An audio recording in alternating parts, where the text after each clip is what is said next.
SUV के इस दौर में किसी ने सीडैन ली है तो कोई बहुत ही बड़ा रीज़न रहा होगा और आज मेरे साथ एक ऐसे ही ओनर हैं जिन्होंने एसयूवी की इस दुनिया में एक बेहतरीन सी सीडैन ली है। आप फोक्सवैगन को एज अ ब्रांड जानते हैं कि वो किन के लिए गाड़ियां बनाती है, कैसे ओनर्स उनको चाहिए। उनका फोकस होता है परफॉर्मेंस एंथुजियास्ट पे और शानदार बिल्ड क्वालिटी पे।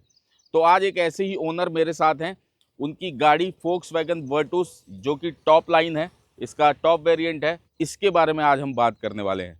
नमस्कार देवियों और सज्जनों, मैं हूं अजय मिश्रा और आप देख रहे हैं आपका अपना यूट्यूब चैनल ऑटो इन्फोटेक। बिना देरी के वीडियो को शुरू करते हैं, लेट्स गो। तो स्वागत करते हैं इस गाड़ी के ओनर सीमांचल सर का। सीमांचल सर, प्लीज कम।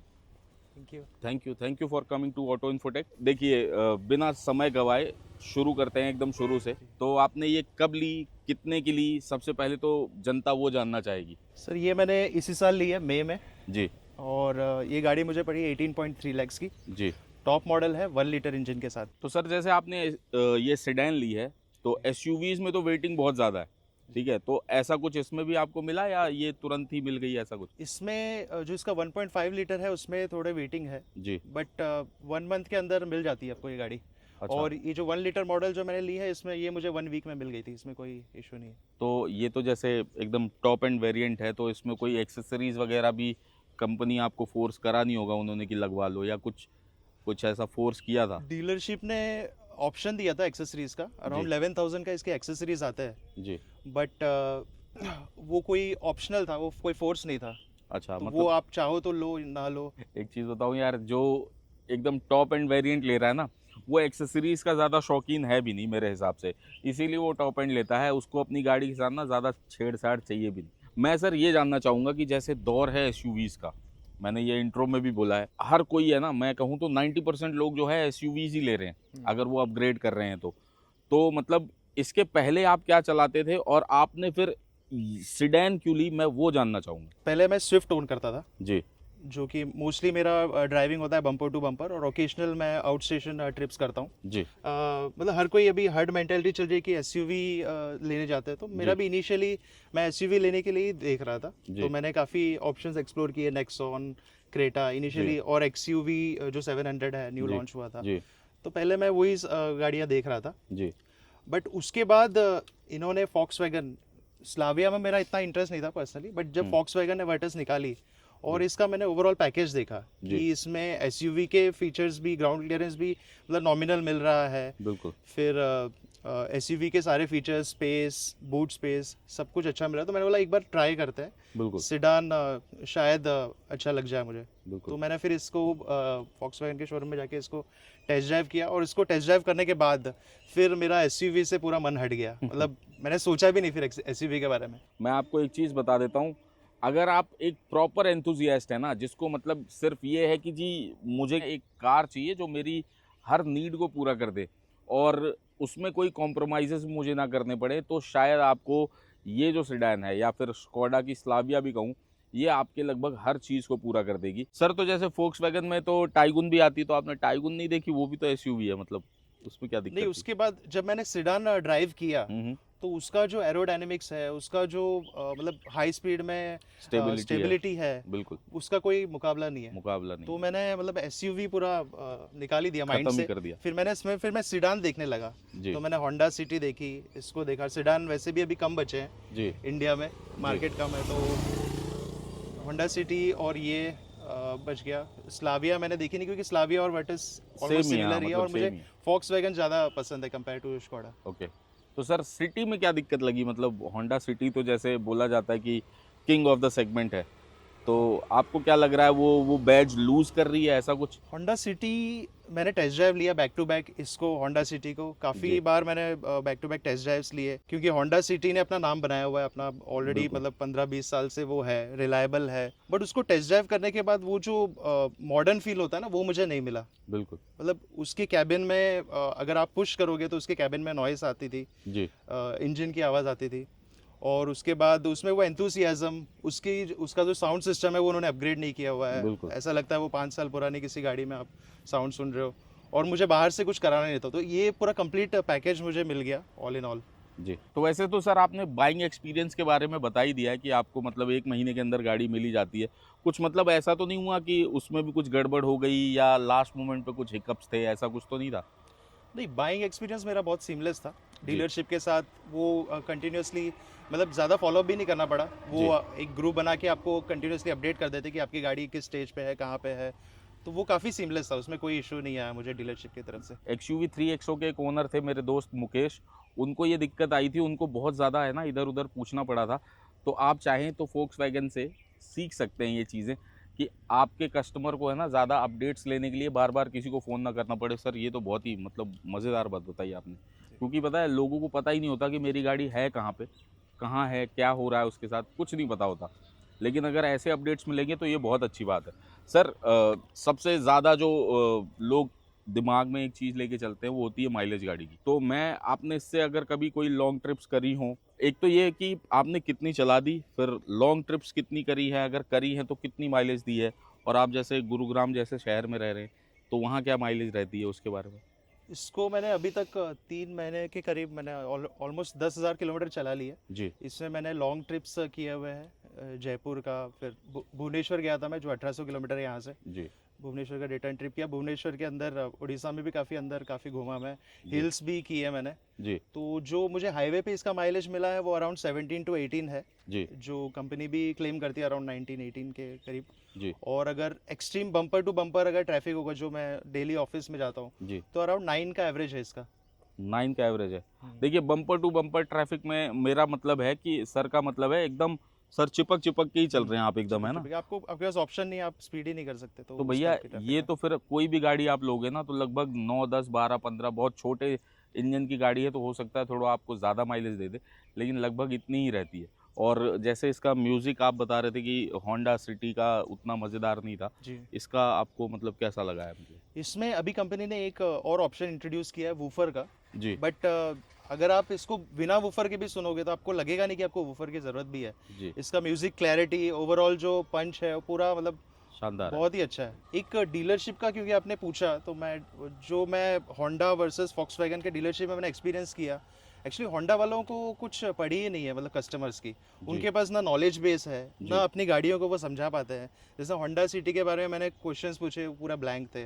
जी। वो मतलब कुछ बोल नहीं। बट उसके अलावा अगर फॉक्सवैगन में आप जाओगे तो उनको उनकी गाड़ियों के बारे में सब चीज़ पता है। जी। तो ये जो एक एक्सपीरियंस था ना एक कस्टमर का, वो बहुत बहुत ही मैटर फर्क करता है। पड़ता है उससे। और ये एक और रीज़न है शायद जो सर होंडा का जो ये डाउनफॉल अभी चल जी, रहा है, जी। ये इसका एक और रीज़न हो सकता है जो आपने बताया। बहुत ही अच्छा पॉइंट है जो सर ने हाईलाइट किया।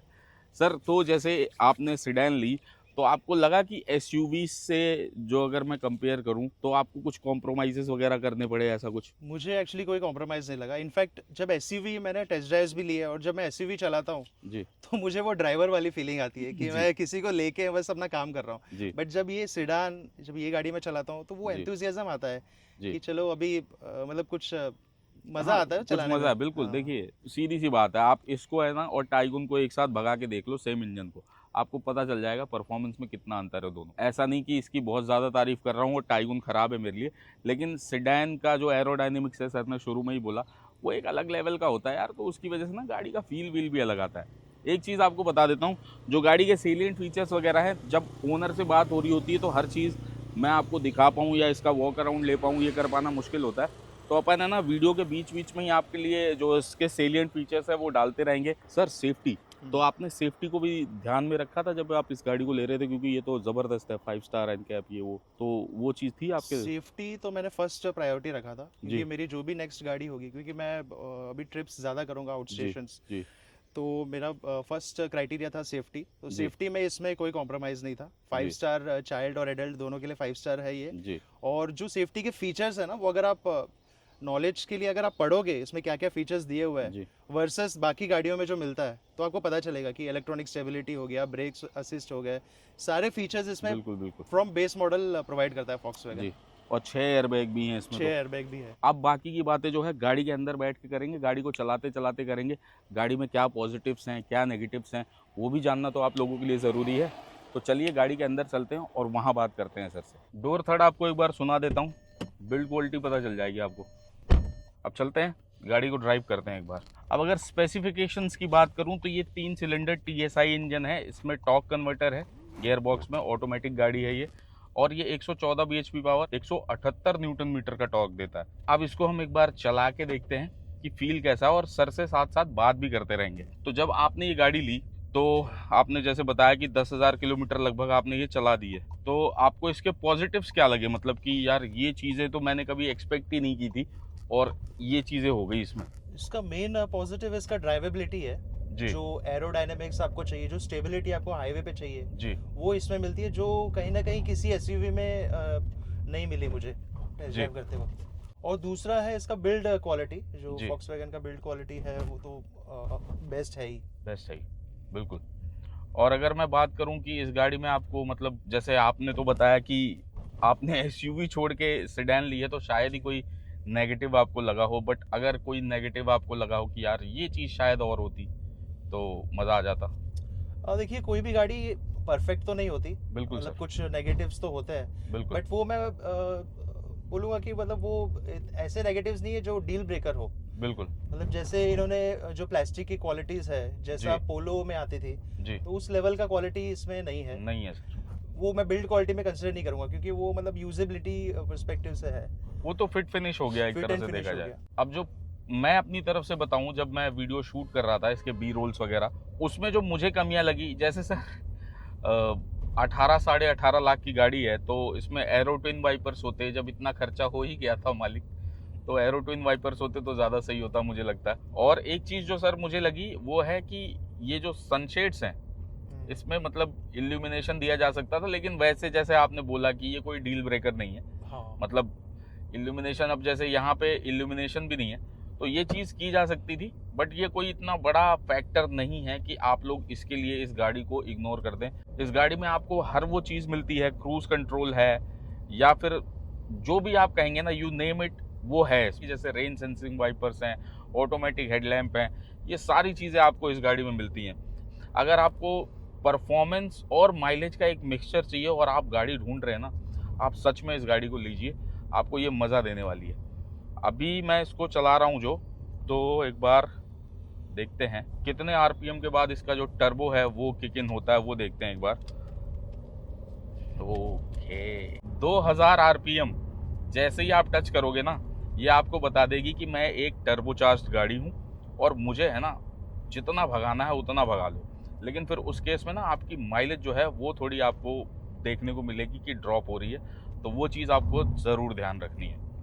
अब एक एक चीज़ करके हर चीज़ की बात करते हैं, सर से भी पूछते रहेंगे, खुद भी अपना एक्सपीरियंस शेयर करूंगा आपको। सर, सबसे पहले सर, ड्राइवेबिलिटी कैसी लगी आपको इस गाड़ी की? मतलब जो हाई स्पीड स्टेबिलिटी है या कंफर्ट है, आपने 1800 किलोमीटर की है, तो थकान वगैरह या कुछ ऐसा आपको महसूस हुआ हो? तो जैसा मैंने बताया, मैं लॉन्ग ड्राइव किया, ऑलमोस्ट मैंने एक स्ट्रेच पे 600-700 किलोमीटर चलाया, एक ही स्ट्रेच पे बिना रुके। जी तो मुझे कोई थकावट कुछ फील नहीं हुआ। और इसका ड्राइवेबिलिटी ही इसका सबसे बड़ा प्लस पॉइंट है, क्योंकि जो स्टेबिलिटी है हाई स्पीड पे, जी इवन आप 120 अगर क्रॉस भी कर लोगे, अगर आपको ज़रूरत पड़ा, जी तो काफ़ी एकदम स्टेबल रहती है गाड़ी। इसका सस्पेंशन सेटअप उस तरह से ट्यून्ड है, जी बिल्कुल। तो उसमें कभी कोई इशू नहीं आया। अब जैसा कि मैं इसे चला पा रहा हूँ, स्टीयरिंग की अगर मैं बात करूँ ना, तो टिल्ट टेलीस्कोपिक दोनों फंक्शंस आपको मिलते हैं, और रिस्पॉन्स जो है ना भाई साहब, एक नंबर है। मतलब आप ज़रा सा इसको इधर उधर कीजिए, मैं 55 की स्पीड पे चल रहा हूँ और मैं ज़रा सा इधर उधर कर रहा हूँ ना, तुरंत मुझे रिस्पॉन्स मिल रहा है। वो चीज़ मेरे को बहुत अच्छी लगी। ब्रेकिंग की अगर मैं बात करूँ, तो अभी जैसे मैं थोड़ा सा पुल करता हूँ, 67-68 पे हूँ, ब्रेक करता हूँ, काफ़ी सही सी ब्रेकिंग है। और थोड़ा स्पीड लेके फिर एक बार और ब्रेक लेके देखेंगे, तब और ज़्यादा समझ आएगा। सस्पेंशन की बात करूँ तो सस्पेंशन जो है ना ज़्यादा सॉफ्ट है ना ज़्यादा हार्ड है, जो मतलब एक प्रॉपर मिक्स सा होता है ना, वैसे मेरे को लगे। तो अगर आपको हाई स्पीड्स वगैरह भी करनी है ना, तो आपको ये गाड़ी पूरा मज़ा देने वाली है, इसमें कोई डाउट वाली बात नहीं है। इलेक्ट्रोक्रोमिक मिरर मिलता है इस गाड़ी में, तो आपको टेंशन लेने की ज़रूरत नहीं है कि इसको मैनुअली एडजस्ट करना है, वो सब है। सीट के कंफर्ट की अगर मैं बात करूं, तो विड्थ ऑफ द सीट हो सकता है मेरे जैसे अनफिट आदमी के लिए थोड़ी सी कम हो, लेकिन इसमें सीट की गलती नहीं है, इसमें आदमी की गलती है। मैं अनफिट हूँ, इसमें मेरी गलती है। थाई सपोर्ट की बात करूँ यार, शानदार थाई सपोर्ट है। मतलब मेरे है ना पूरे पैर वैर जो है ना, पूरे थाइस जो हैं, एकदम लास्ट तक एकदम जाके उन्हें सपोर्ट मिल रहा है। भारत की गर्मी के लिए ना भैया वेंटिलेटेड सीट चला दो और वो ठंडी बहुत काम ठंडी आता हवा है, जो लेते रहो। Office day to day office जाते हैं ना, जी तो उसमें बहुत यूजफुल है वो। मैं नॉर्मली वो ऑन रखता ही हूँ बाय डिफॉल्ट। जी। उसके बाद अगर मैं बात करूं विजिबिलिटी की, तो इस गाड़ी में सनरूफ है, लाइट इंटीरियर्स हैं, तो आपको है ना एक तो ऐसे ही खुला खुला सा महसूस होने वाला है। दूसरी चीज़, आपको ग्लास एरिया वगैरह जो है वो भी काफ़ी अच्छा मिलता है, तो आपको खुला खुला सा मिलता है। हाँ, इसके जो ORVMs हैं उसका साइज़ मेरे को थोड़ा सा छोटा लगा है, जो कि हो सकता है आपको भी लगे, बट ये फिर से वही बात सर वाली कि ये कोई डील ब्रेकर नहीं है जिसकी वजह से आप इस गाड़ी को इग्नोर करें। आपकी फैमिली जैसे मतलब कौन कौन है मैं जानना चाहूँगा, मतलब जस्ट टू नो। वाइफ और बेटा है। वाइफ और बेटा है, तो मतलब वो अगर रियर सीट्स वगैरह पे बैठे हैं तो उनका कंफर्ट कैसा है, उन्होंने कभी कोई कंप्लेंट्स वगैरह की हों? रियर सीट ऑब्वियसली, मैं तो स्विफ्ट था मेरे पास पहले, जी तो उससे तो काफ़ी बेटर है, जी तो कंफर्ट का कोई इशू नहीं है। बट मुझे ऐसा पर्सनली फील होता है कि रियर सीट होंडा सिटी से थोड़ी कम कंफर्टेबल है जी सर। ऑनेस्टली अगर देखा जाए तो। अब मैं बात कर रहा था इसकी ब्रेकिंग की, एक बार मैं इसे पुश कर रहा हूँ और देखते हैं ब्रेकिंग कैसी है। 70-80 तक पहुँच के ये 80 की बीप आई और मैंने ब्रेक लिया भाई साहब। मतलब गाड़ी की जो स्ट्रेट लाइन स्टेबिलिटी है ना, वो कहीं से भी डिस्टर्ब नहीं हुई है, एकदम गाड़ी सीधे गई है और बढ़िया करके एकदम सही जगह पे रुकी। ट्रांसमिशन की बात करूँ तो टॉर्क कन्वर्टर है ही, मैं बता ही चुका हूँ आपको। हल्का सा, बिल्कुल हल्का सा, मैं अभी जब रेप कर रहा था तो मुझे हल्का सा महसूस हुआ गियर चेंज होने का, बट वो जो रबर बैंड इफेक्ट CVT वाला है वो इसमें आपको देखने को नहीं मिलेगा, और AMT वाला जो वो ऐसे झटका है ना, वो भी आपको इसमें देखने को नहीं मिलेगा। तो हम इस समय द्वारका एक्सप्रेसवे के आसपास हैं गुरुग्राम में, और अगर मैं बात करूं इस गाड़ी में NVH लेवल्स की, तो आप देखिए गाड़ी मेरी जो है 70, 79, 80 चल रही है, बीप आपको सुनाई दे गई होगी। और जो NVH लेवल्स है ना वो बहुत ही शानदार और कंट्रोल्ड हैं। NVH लेवल्स की मैं बात कर रहा था, आप सुनिए।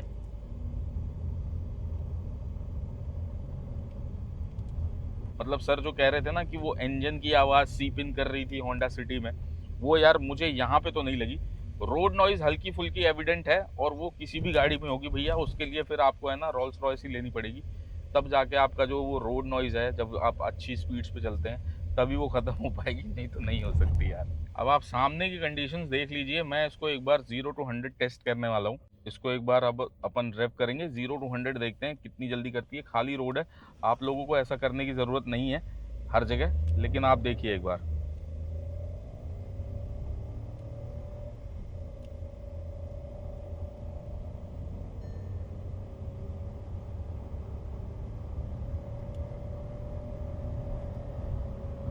111 पहुंच गया हूँ यार मैं। Cameraman what are you doing, आपने बताया भी नहीं मुझे। देखिए कितना तेज रेस्पॉन्स यार, मज़ा सा आ गया। मतलब अगर आपको है ना वैसा चाहिए फन लविंग कार की, एकदम ऐसे हो जाओ आप, तो यार चलाना ज़रूर इसको एक बार। आप कोई भी गाड़ी लेने वाले हो, मैं ये नहीं कह रहा, लेकिन एक बार फोक्सवैगन वर्टुस को चलाना ज़रूर। तो अब बात कर लेते हैं वर्डिक्ट की। जी देखिए, वर्डिक्ट मेरा ये है कि अगर आप है ना SUV की भेड़ चाल से बचना चाहते हैं, लेकिन आप है ना परफॉर्मेंस से कॉम्प्रोमाइज़ नहीं करना चाहते, चाहे वो ग्राउंड क्लियरेंस की बात करूं मैं, इसका 180 mm है, अगर नहीं बताया तो मैं बता दे रहा हूँ। अब एकदम एक्यूरेट पता नहीं, 179 180 के आसपास है। तो ये चीज़ आपको ध्यान रखनी है कि अगर आपको परफॉर्मेंस चाहिए शानदार, लेकिन आपको ग्राउंड क्लियरेंस से कॉम्प्रोमाइज़ नहीं करना है, ना माइलेज से करना है, ना स्टेबिलिटी से करना है, ना किसी और चीज़ से करना है, तो आप इस गाड़ी को अगर SUV लेने जा रहे हैं ना, तो एक बार ज़रूर लेके देखिएगा। और किसके लिए ये गाड़ी नहीं है मैं बता देता हूँ आपको।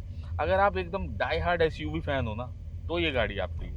मतलब आपने अगर सोच ही लिया है कि नहीं मैं तो SUV ही लूँगा, तो फिर आप इस गाड़ी को मत लो, क्योंकि आपका है ना फिर ज़िंदगी भर का एक रिग्रेट रहेगा कि भैया मैं तो SUV ही लेने वाला था, क्योंकि बाद में फिर आप मुझे ही गालियाँ दोगे, वो चीज़ मेरे को चाहिए नहीं। लेकिन आपके दिमाग में अगर ज़रा सी भी गुंजाइश है, नहीं मैं सेडान भी ले सकता हूँ, तो आप इस गाड़ी को लेना ज़रूर। मैं आपको बता रहा हूँ कि आपके SUV के फंडे जो है ना, वो सारे धरे के धरे रह जाएंगे। आशा करता हूँ ये वीडियो आपको पसंद आई होगी। अगर पसंद आई है तो इसे एक लाइक ज़रूर कीजिएगा, जितना हो सके अपने दोस्तों के साथ शेयर कीजिएगा, और अगर हो सके तो आपके अपने YouTube चैनल ऑटो इन्फोटेक को सब्सक्राइब कर लीजिएगा। जाते जाते फिर से वही एक बात कहूँगा कि जो देश के साथ खड़े हैं उनके साथ खड़े रहिए। कमेंट में सीमांचल सर को थैंक यू ज़रूर लिख दीजिएगा। जय हिंद, जय भारत। Thank you.